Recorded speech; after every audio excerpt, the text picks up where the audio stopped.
इसको अरेस्ट करें जी, इसने ओवर चार्जिंग की है और इसने ना ये अपना कार्ड लें। जो लिस्ट है सामने की बजाय इसने भी नीचे नहीं थी। छुपा के रखी हुई थी, ठीक है ना। Non display of rate list भी है देखिए।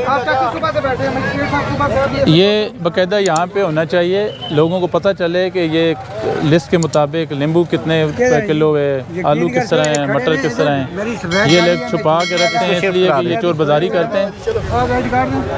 और प्राइस कंट्रोल में मुझे शेख साहब ने इसको अरेस्ट करवा दिया है, इसके खिलाफ कानूनी कार्रवाई कर रहे हैं हम।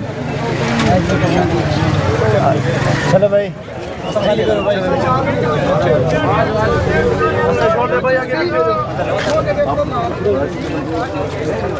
दोस्तों 90% शॉप्स ऐसी हैं, रेट लिस्ट सही है, बट कहते यही है जी मंडी का रेट हमें वारे नहीं करता, ये रेट है इस पे लेना नहीं है। बताएं ना कौन सा है, आप जहाँ से ख़रीदा है हमें बताएं, हमको अरेस्ट करते हैं।